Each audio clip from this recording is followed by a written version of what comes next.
BRB UK. Worse teeth, better accents.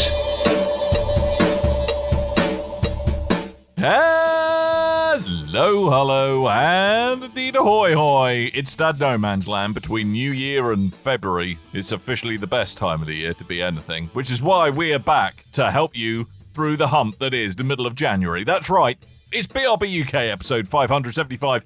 I am Dan, I'm one of your hosts, and we are doing our last festering special of special festiveness. That's right. I've forgotten what it is we're doing.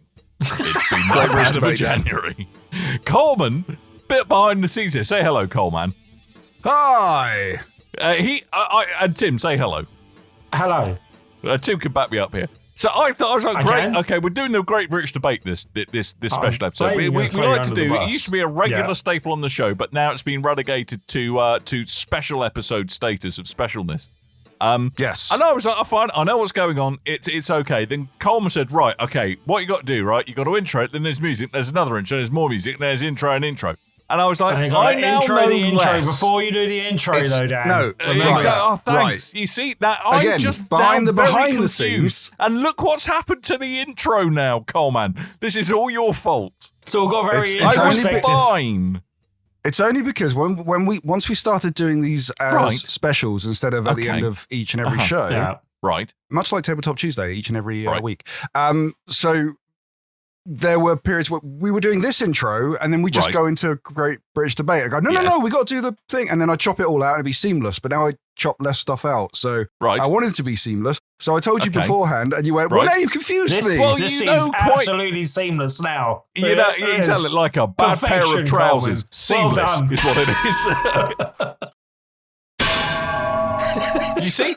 You may think I'm doing this to spite you, Coleman, and you'd be right. Okay.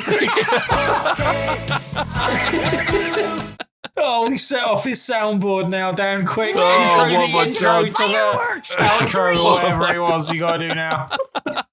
Shame. Right, let's get it. Let's get whatever this passes for as a show on the road. Yeah, we're doing the Great British Debate this week, just to ease us back into the new year. And the general format is a Great British Debate, for those of you who do not know. Should I play the music? Don't play the Hovis music just yet. Is one of us poses the other two a question and demands how they have to argue it. So that's what we're going to do. It's a little bit of fun. We think, anyway. You might think it's half an hour of your life you're never getting back.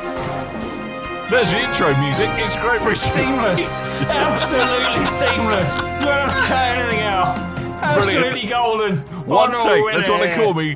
Dan One Take Gibbons is what it is. See, now you do the Great British Debate intro. I don't let them stop recording.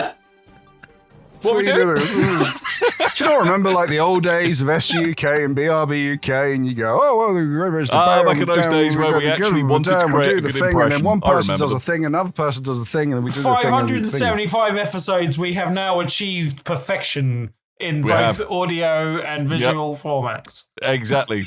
We are Bigger Barrow UK, and we are burdened with glorious purpose. Right, Great British Debate. What we do?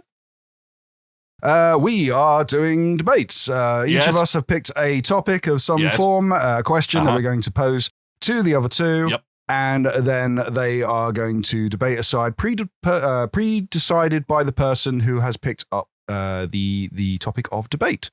And then afterwards, we decide who the winner is of each debate, and then we kind of tally up the scores. Yep. Which Generally, I'm a little bit worried about. What? Yeah.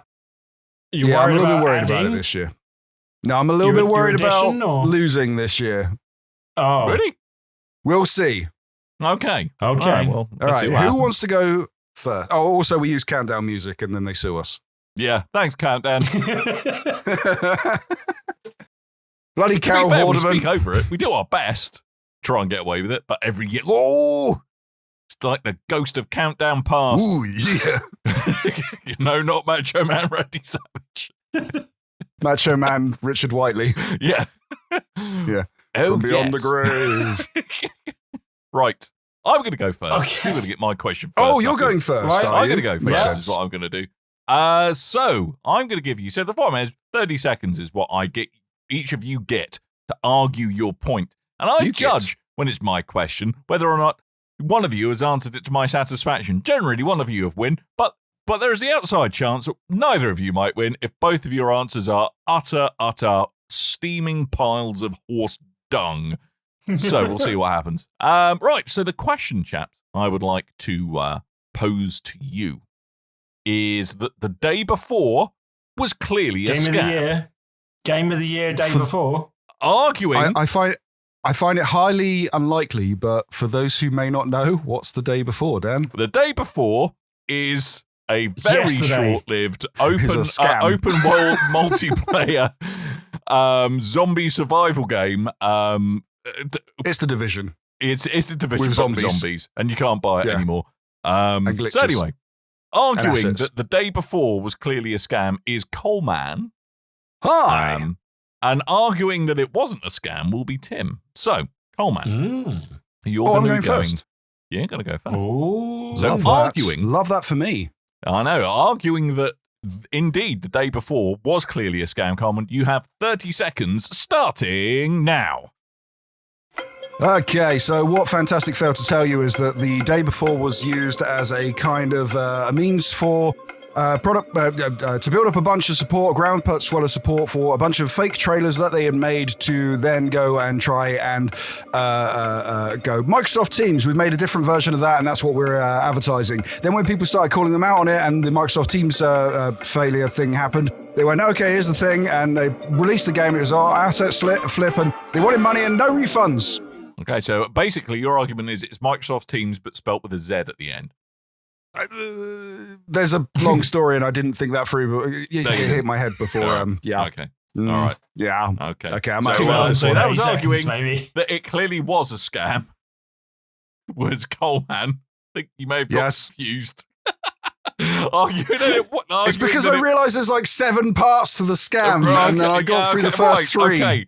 So you only you didn't get all the way. You only got halfway up the pyramid, is what you're saying, Coleman. Is that it? Is that what you're saying? So you hadn't. Okay. So right, fine. Now arguing that it wasn't a scam, which I think is what Coleman may have argued the same thing, but never mind. Oh no, I just didn't get to the point. Okay, right. You didn't get to the point. Arguing that it wasn't a scam, because as we all know, Tim stands a much better chance of getting to the point in a short amount of time. Oh yeah, that's my area of expertise. I think you'll find.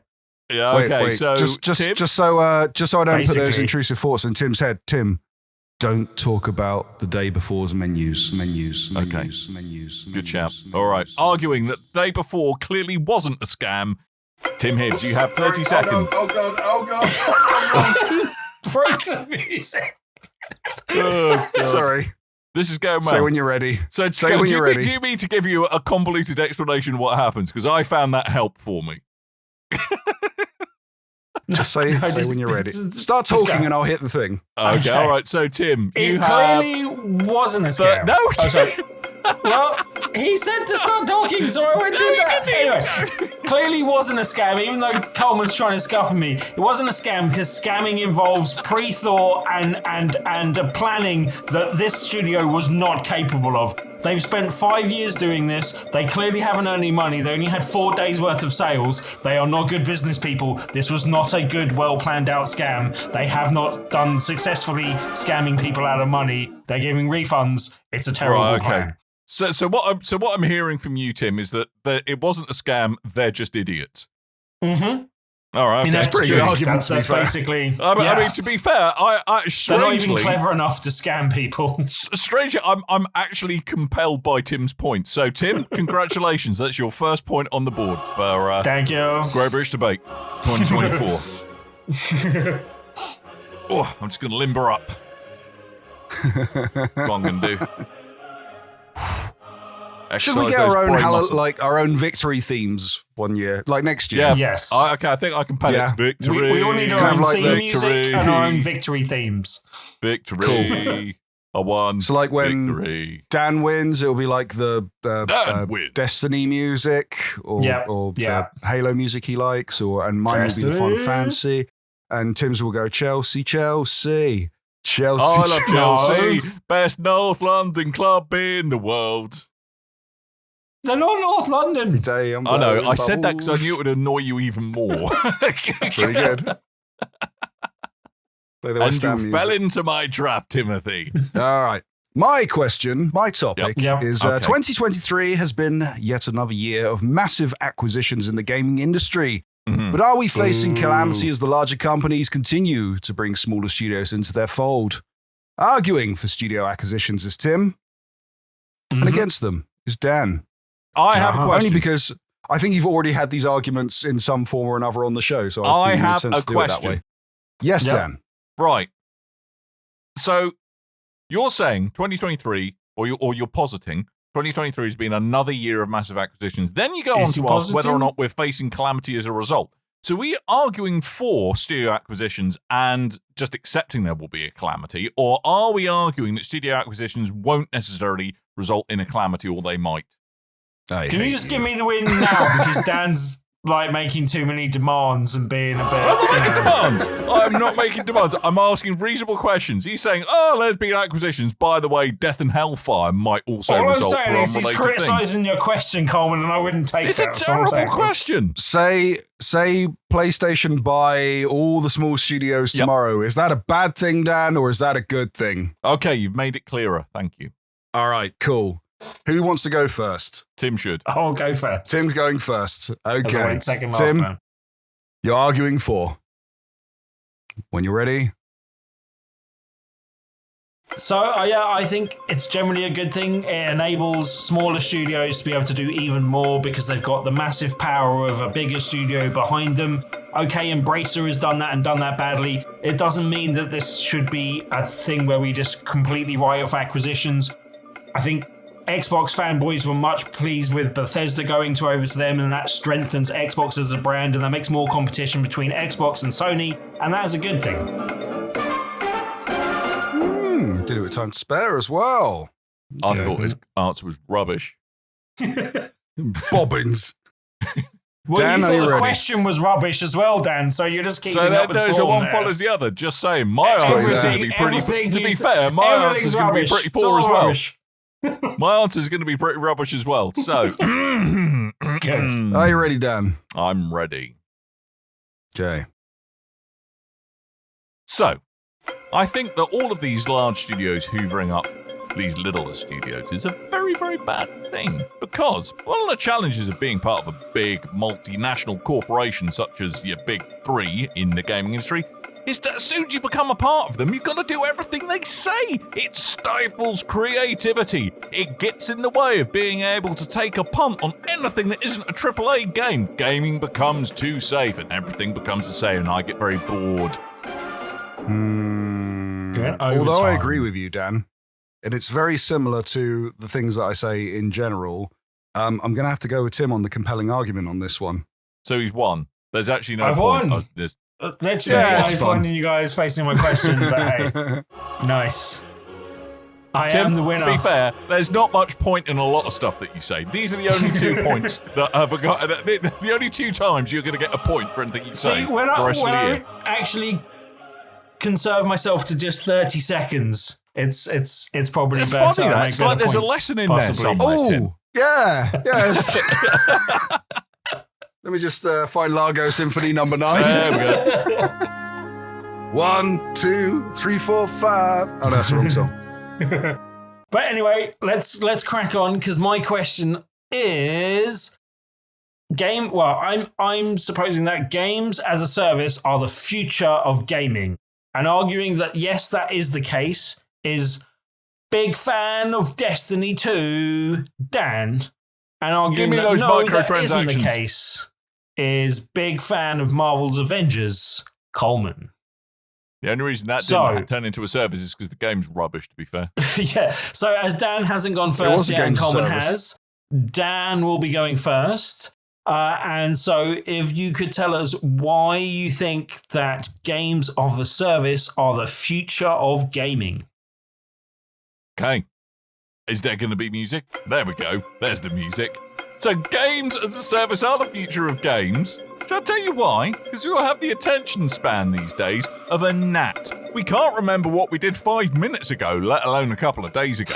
Games as a service don't require us to do anything other than think, oh, there must be a new shiny thing I need to look forward to. And games as a service itch that scratch perfectly. Therefore, it's an ideal business model. Therefore, it is the future of games. Therefore, I have won this debate. Good night and thank you very much. Also, you might have got extra there by accident. I went to turn the volume down and I accidentally skipped the track forward. So I skipped it back and I think I added like 5 seconds extra onto that.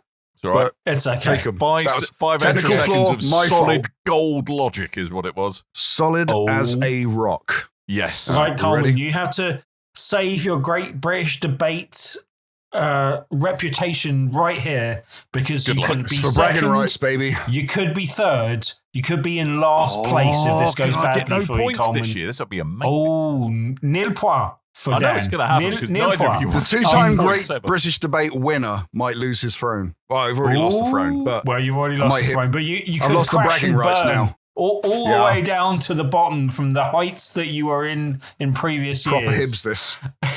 So, arguing that no, you do not believe games as a service are the future of gaming is Mr. Coleman, starting from now.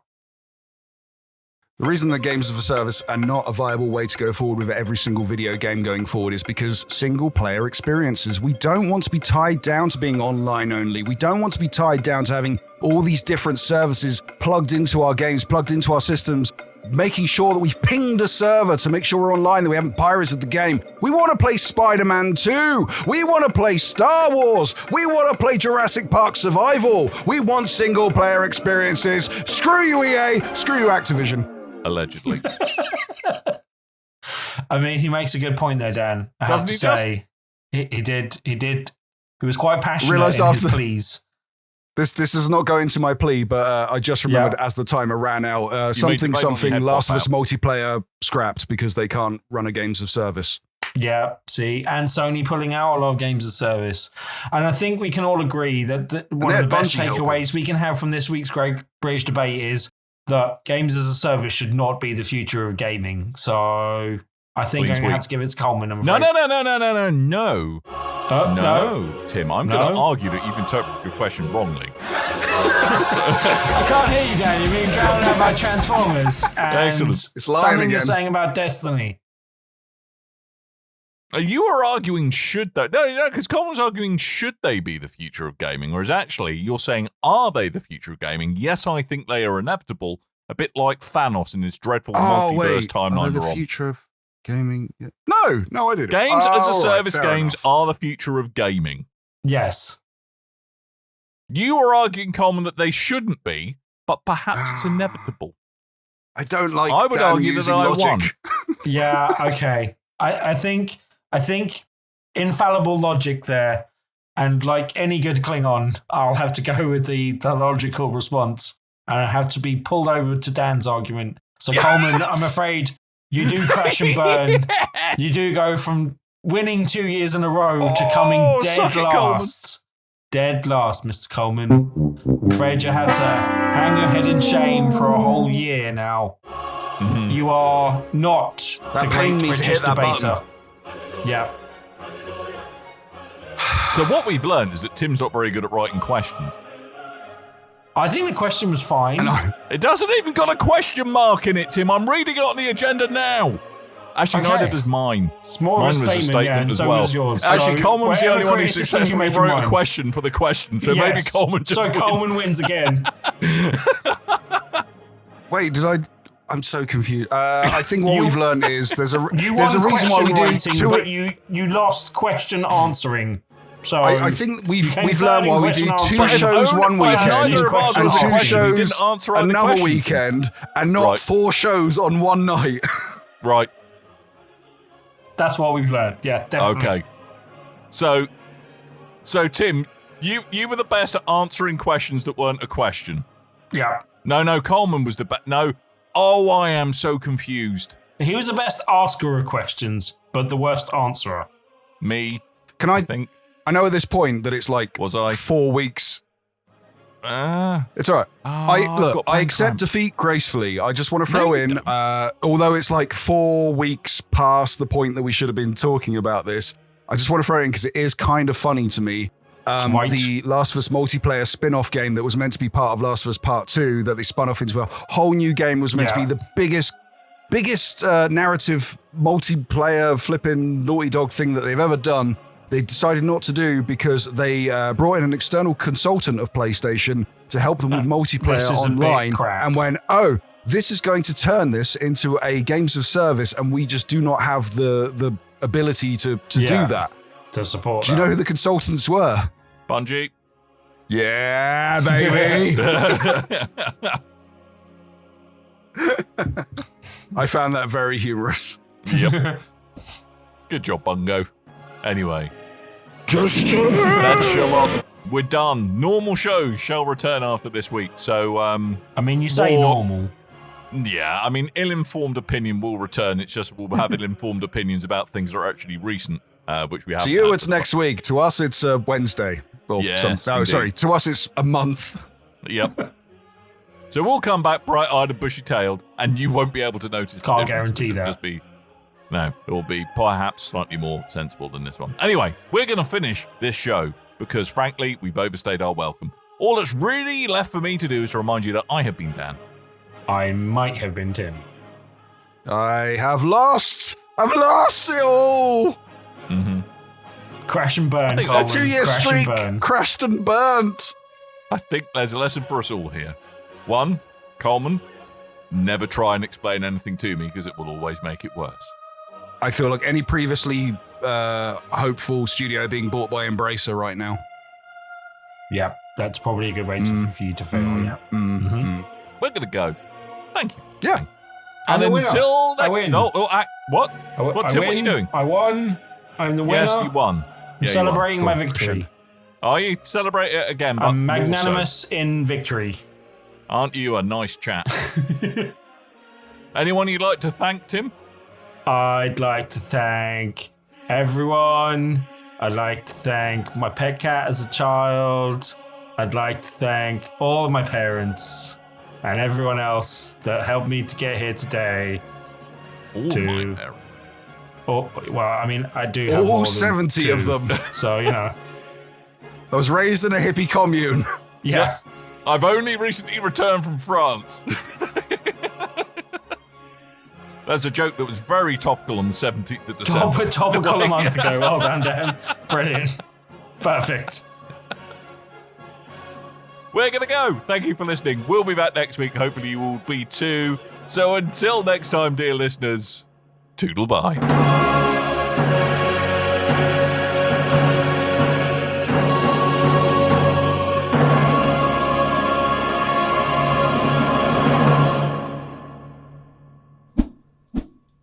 Hey, look, it's been a while. It's been a hot minute. Let's go play Sea of Thieves. No, I've got a better idea. Let's go and play Skull and Bones instead. Oh, no! That's not a better idea, Dan. It could be a great idea. Look, this game is so awesome.